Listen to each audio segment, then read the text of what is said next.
Hi, everybody. Welcome back to our Shocker Secrets to Success series. My name is Kim Sandlin, and with me is Alicia Newell. We may look a little different. I'm having some technical difficulties in my office with no internet connection. So we are together in Alicia's office, and so hopefully you'll be able to understand everything that we're going to talk about today. And just as normal, we'll introduce ourselves. I serve as the Director of Student Success. Have been here over 20 years in different kinds of capacities. I'm an alum and really want to help our students understand the little secrets, little things that you learn sometimes the hard way. So that's the purpose of this series. I'll let Alicia introduce herself. And I'm Alicia Newell, and I serve as the Assistant Vice President for Student Affairs. And like Kim, I'm an alum of the university. I've been here for almost 17 years.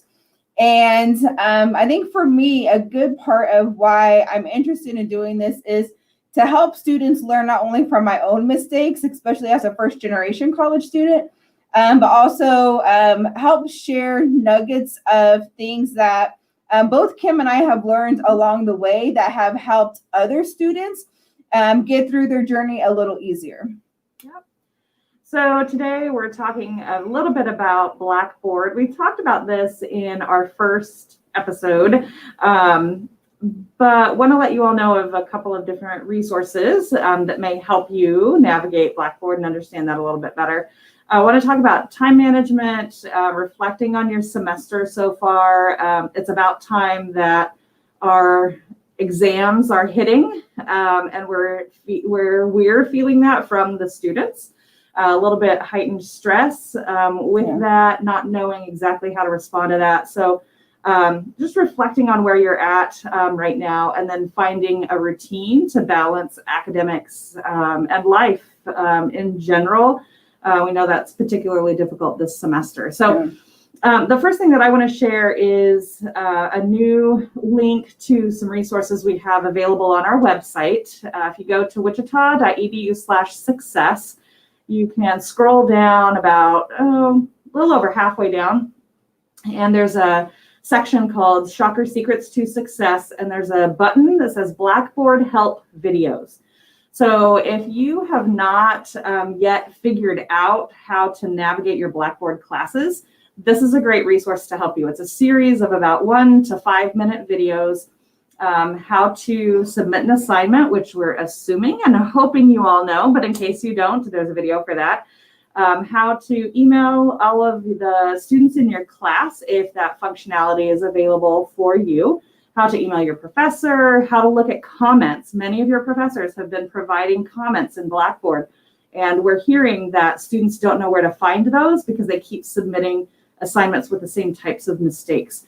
So how to look for comments from your professors and from your instructors is an instructional video on how to do that. So want to just, because we've already spent a lot of time on Blackboard, wanted to mention that new resource that we have for you. That hopefully you'll find helpful. And then if there's some other things that you still are uncomfortable with in Blackboard, you're always welcome to reach out to either of us or your success coach or an advisor or anyone you've connected with really on campus. We're all available to kind of help you through that piece. So if you'll see my email right there and Alicia's email, thank you. So contact us and let us know how we can help. The second section that we really kind of want to spend time on today is time management. One of the resources that we make available, and I'm going to do old school. Yeah, give it to Alicia. I'm just going to kind of show you. That is a one-page example of how many class sessions you have each semester. That's it. That's all the time you have in class. So across the top, you'll see Monday through Friday, realizing some of you may have weekend classes, but those are very few. But Monday through Friday, and then it's just throughout the semester from August to finals. And that's really it. That's the time that you have. Those are the amount of days that you have in a semester. And so when you're in, weeks 1 and 2, it seems, oh, look at all the time that we have. But folks, we're already in probably about here, week 5. So this much has already passed, and you got this much to go, which to some folks may seem like plenty of time. And to others may think, wow, yeah, like what the heck, where's the time gone? So want to talk a little bit about some tips to help you do that. If you want one of these handouts, you can, if you're on campus, you can stop by Neff Hall room 115 and we can get you one.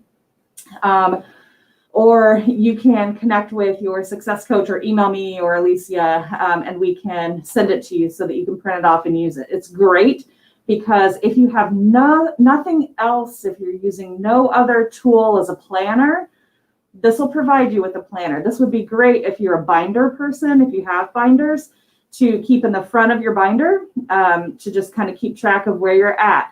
This is a place where you can write down assignments, you can write down exams, you can write down projects, you can write down which days you go in person, which days you're home, right? So lots of great ways that you can just use this one little sheet of paper that can present you with a visual.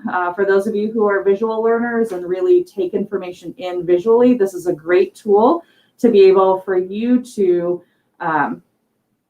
look at how much time you've spent already or how little time you've spent already, again, depending on your perspective, with your classes, with the semester, preparing for classes, getting ready for classes and things like that.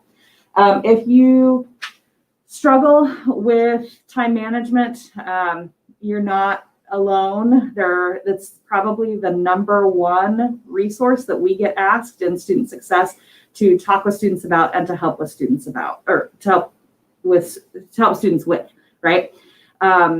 It's hard. You have a lot of life responsibilities. Talked to a student, one of our coaches shared with us a student who is helping care for younger siblings. That's tough. And how you have to really commit to dividing your time into certain chunks and devoted to certain things can vary greatly from student to student. So I'll let Alicia chime in here with any other time management things. I've got a couple more tips that I'll share, but want to have her share your story too. I think the most important thing when it comes to time management, especially right now when we are in the virtual learning space, is a lot of times I'm hearing from students that it's really hard to complete assignments, to stay on task because they're not physically in the classroom. And so where you're online and you may have the entire week to get, or the entire semester to get, X amount of course material, quizzes, and tests done, instead of waiting until the last minute, remember, procrastination is not our friend. And so if you are used to being in person, it's saying, okay, on Tuesday and Thursday from 10 to 11 o'clock, I am sitting at my computer or going to the library, going to your place of study, and you're using that time frame that you've allotted specifically for that course. That's going to help you manage your time. It's going to help you stay less stressed and have less anxiety about getting things done. And a lot of times when we fail to plan, we become very anxious, very overwhelmed. And then it's, oh, I failed. Well, it's not because you failed because you don't know the content or material. It's because you failed to plan. And so I can't stress enough, nor can I, this is always the number one topic when we're talking with students who are struggling academically, is, well, how much time have you spent studying and doing it versus how much time have you spent doing your homework? And ironically, students often think that it's one and the same, and it's not. Studying is actually taking time to read the content, read the chapters and the materials, and then homework is applying that knowledge that you learned in your readings to the assignments that the instructor is assigning. And so it's understanding and having that balance of, needing to do this and that, and that's what's going to set you up for success. But in addition to time management, and we'll finally get to this a little later, it's also making sure that you schedule time for yourself. and making sure that you have a balance. And so looking at your work schedule, working at time for your family, looking at time for study groups. And that's a big one, especially with virtual learning is, well, I have this big group assignment and we can't get it done because my partner's never available. At the end of the semester, everyone will be graded on what their contribution has been to the group. And so if you're not contributing and the group is continuing to move on, don't think that their success is going to help you get an A. They will likely grade you down, and you may get a bad grade. They may be nice and generous and not report that, but you have to contribute to the process, because 9 times out of 10, the instructors are going to seek that feedback from a peer review on contribution. Yeah, I've seen that a lot with students that I've coached in the past. Just the assignment kind of reflection at the, or group project reflection at the end. It's, do you feel you gave more than your other teammates or less, or why, or how would you, I've even seen, how would you rate the contribution of all of your team members, list their name and give them, your own score. So it's pretty serious business, especially, and again, Alicia is exactly right, especially with those group projects when you have to put multiple schedules together to make it work to meet as a group. So keep that in mind. If you need some assistance with ideas on how to keep your time organized, we can certainly help you. Just a few kind of short tips that we have. If you don't have a planning system, get a planning system. I remember things a lot better when I write them down. So I'm a fan of planners that are paper and pencil. Yep, exactly. Color coding, right? So you can color code, and that's a good note-taking tip as well, right? So all of your math is in pencil, great. All of your English might be in blue pen. All of your, chemistry is in orange pen, whatever that is. That's great. If you're more of an electronic, or just by accessibility needs, you need everything electronic. Figure out what works for you electronically, right? So use your phone this way. You got to show me. So use your phone and your calendaring system a lot. Most students probably rely on their phones as their calendar, which is great. But know the secrets of how do you set reminders. Still, you can color code in those calendars. So find a system that works for you. First, decide whether you're a paper and pencil person, whether you're a phone person, whether you're an Excel file. We usually, for students who are more electronic or who may not be able to purchase a planner, we'll develop an Excel file with them, different ways to organize that. If you have different classes and tabs across the bottom, fine. My suggestion is always to keep it in one place, one big place where you can see it all. So you can look ahead 2 weeks and know when your midterms are, or whenever they fall. I think they're falling here in 2-3 weeks, right? Week 5, so 3 weeks is midterm point. So what does that look like? Do you have more than one on one day? If you don't see that and map that out, you will probably be surprised the Monday of that week when you have multiple exams that are falling back to back, and maybe you didn't plan for that. So having that and organizing that is great. I would also say, we tell students the general idea is to study 2 hours outside of class for every hour that you are in class. That's different when you're online. It feels different. If you do not have an established schedule of classes, so say you're in online classes and there's not times, there's not all of the meeting times are asynchronous, or in other words, it doesn't matter, your class doesn't meet together all of the time. You need to keep that consistent time. If your class meets when you do meet on Monday, Wednesday, you need to mark out every Monday and Wednesday the times that you meet, and you need to consistently keep that schedule. It gives you, that reduces your stress because it gives you some structure to your time. The other thing is, if it's a 3-hour class, at the beginning of each semester, you need to decide when you're going to have chunks of time to study. And that has to be a priority. And that's what makes it so difficult, especially during this pandemic, when you're contributing to other things. You are providing potentially either financially or in care to your family at home. That can get very difficult. And so it's really important that you think through your priorities, what you have to do, and can you do this well? Because the last thing that we want students to do is sign up for a class, get overwhelmed, kind of stop studying because you lose that motivation. And then all of a sudden you do bad and you have to re-enroll the next year because you got to pay for it twice. So you got to recover from your GPA. We don't want you to be in that circumstance. So again, what Alicia said earlier, planning ahead is critical to your success. And, we really want you to have give some time to that. And if you ever need assistance, again, there are resources here that can help you both remotely and in person. Okay. I think that takes us to our next topic, which is reflecting on your semester thus far. And it's, a lot of times I just met with a student yesterday who was really just down on themselves because they took their first exam and they failed it. And I was like, whoa, let's look at the syllabus. Well, the instructor drops the lowest test. Great. And what did you do to prepare for this exam? More importantly, I want to know, what didn't you do to prepare for this exam?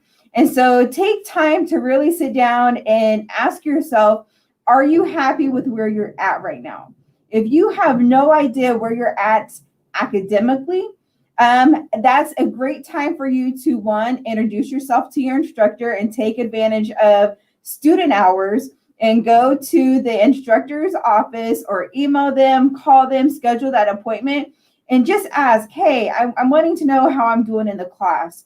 Can you give me any feedback? If you did a test or a quiz and you didn't perform as well as you thought you would have, ask for that feedback. What can I do differently to better prepare for the next exam or test? Also looking at, are you satisfied with where you're at personally? Are you someone who just goes to class and leaves and go back to the resident hall and you just isolate? Or have you gotten out and have you made friends? Are you engaging in activities? I know that, this semester is extremely different from anything we've ever seen before, but there are opportunities to engage in person and virtually. And just because you're engaging virtually doesn't mean that you're not meeting people. You're just meeting people in a virtual setting. And so take advantage of some of those opportunities. But most importantly, reflect in and know that it's not too late to make a shift. I think that's something that Kim and I talk a lot about with students is, we are venturing into the halfway mark. Midterms is considered the halfway mark of the semester, and we're not there yet. And so it's not too late if you do not like how things are going to pause and say, what do I need to do differently? And how can I change this in order to do better moving forward? A lot of times, those are really great conversations to have with the academic success coach, with your academic advisor, with Kim or I, someone on campus who can help you brainstorm what resources are available, ideas maybe that you can implement to help go from good to great, and really just having a set plan of, okay, this is what I want to do differently because I am ready to make that change. College is overwhelming. It's exciting. And so coming in, it's a really hard transition. So do not get down on yourself if you're not where you want to be. I hear from parents all the time, my student's not doing this at that or the other. This is your journey. This is your experience. And so make it what you want it to be, and let the rest fall into place. But if you're not satisfied with where you're at, the only person who can get you out of that is you. And so anything else on reflecting? I would agree with everything you said. And too many times we have seen students come forward for help receive the help, receive suggestions, and then not follow through, right? So it's absolutely critical that if you commit to doing your best, that you are all in. I can give you every resource. Alicia can give you every resource. We can have you meet with a coach. We can have you get tutoring. We can, you can join an organization. We can help you. We can provide you with tips and skills and resources to succeed, but you've got to meet us halfway as well. We will often go more than halfway. We're going to help you with whatever, wherever you're at. But we see a lot of students and help a lot of students answer tons of questions, but the number one reason is there's no follow through and reach back from the student. If you're a new student, most likely you've been getting emails from your transition mentors that helped you through the orientation process. They are there specifically to help you transition to college life at Wichita State.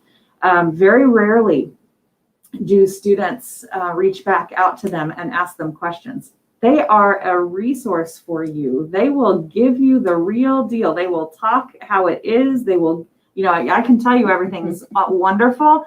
You don't have to take it from me. You can talk to your transition mentor who has lived that, certainly more recently than me.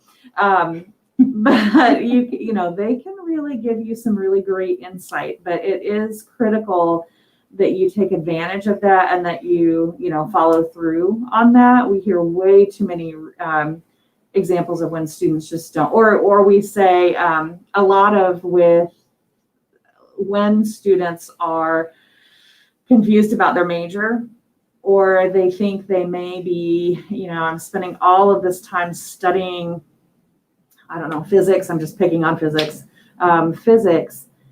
And I realized I really don't like it. I'm good at it, but I don't like it. And I thought I was going to go down this one path, and I think another path may be better for me. And so, great, utilize the resources in career development. But how many students go to career development to utilize the resources, right? So it's that follow through. It's that consistent priority that you place to help yourself. That is so critical. Again, we'll do everything that we can, but we see so many students that just kind of give up. And at this point of the semester, motivation is starting to lack, right? So you were excited at the beginning of the semester.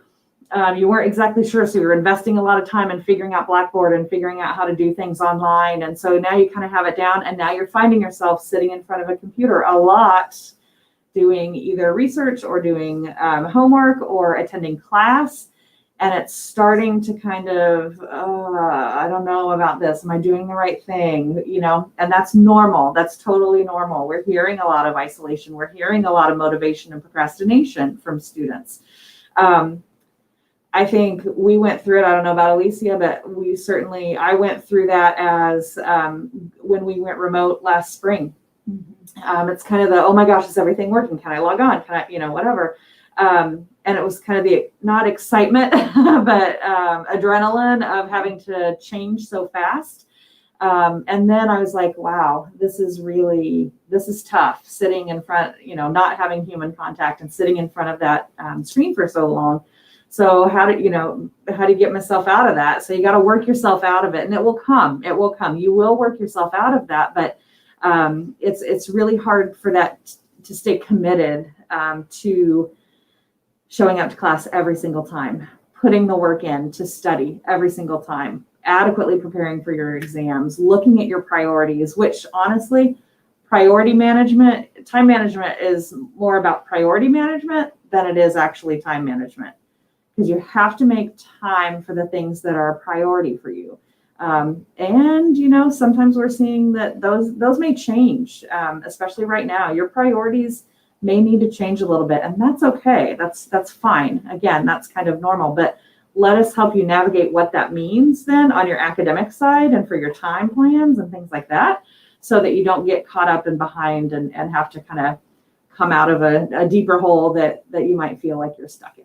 So, and I think there was a pattern of consistency in Kim's message that all kind of boils back to, you have to be willing to take the first step.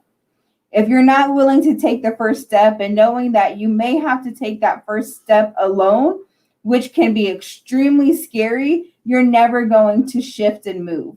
And so making sure that you're okay with taking that first step and knowing that you don't have to go through it alone.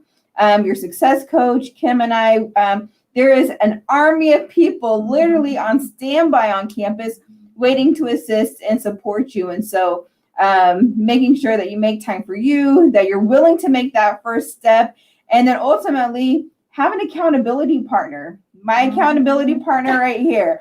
Like, hey, have you done this? Are we doing this? And it's just someone that who knows you, who can keep it real with you without you being offended. And really someone who's invested in you, not just personally, but someone who truly wants to see you grow and help you. Everybody needs an accountability partner. And so you got homework, find an accountability partner, and, you know, make time for you. And so last but not least, finding routines, balancing academics and time for yourself. This is probably the hardest lesson that you will have to learn in college.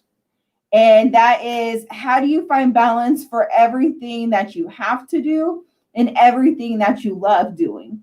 And knowing that not all the time are we going to be able or have enough time to do the things that we love, because we have to do all of these other things that we don't necessarily want to do.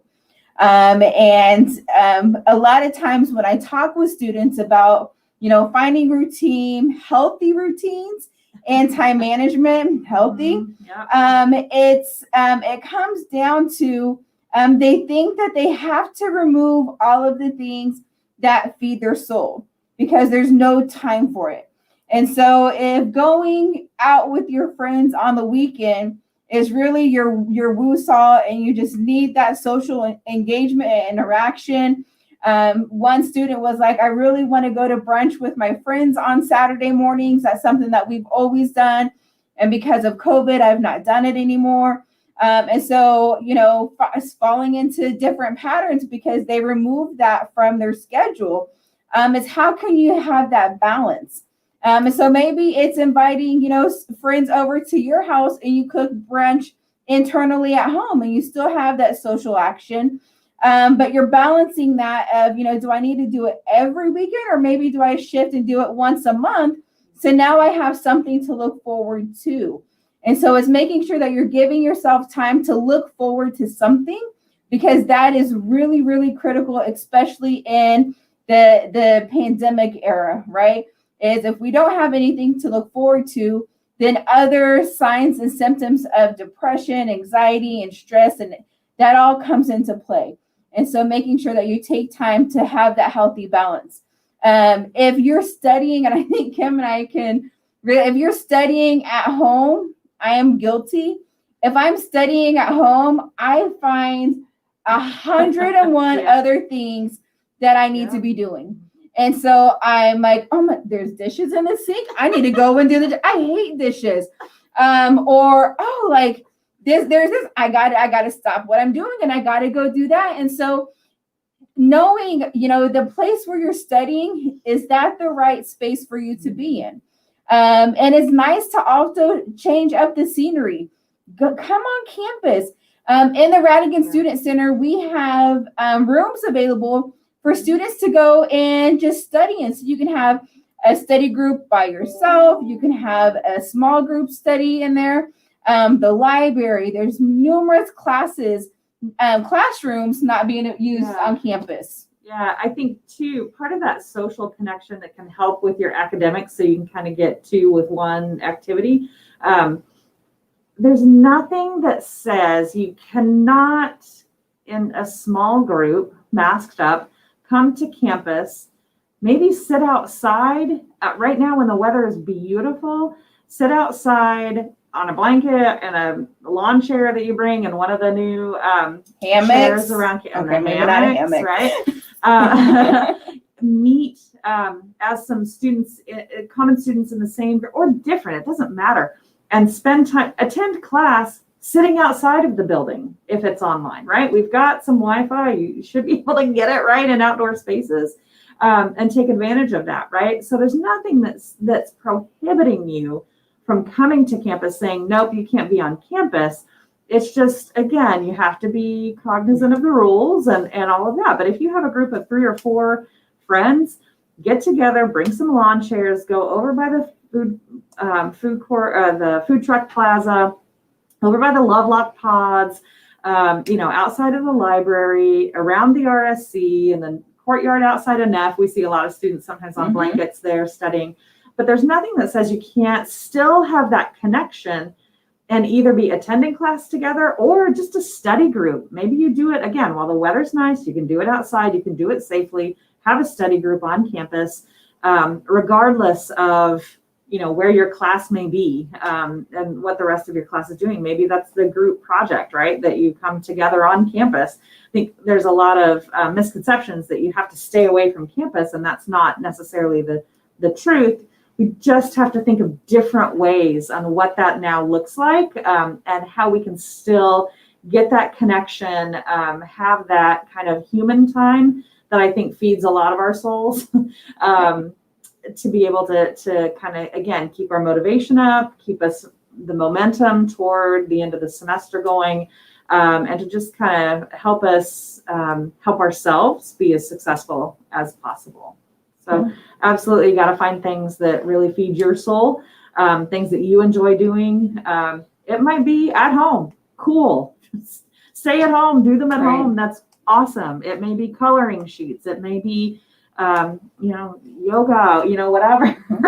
Everybody learns new skills on YouTube. That's great. And you know what? If you don't want to and you just want to sit and not do anything for 30 minutes in a chair or, on your deck or on a sidewalk or in your lawn or somewhere else and just not be bothered, that's okay. Your body has to rest. You have to have some downtime to rest to be able to then be active and be prepared for class and work and all the other things that you have going on. So. One thing that I will add in regards to finding a routine is understanding the importance of existing and living and the difference between the two. And so when we're existing, we're just going through a routine, a daily routine, and it becomes a habit, right? Which is good.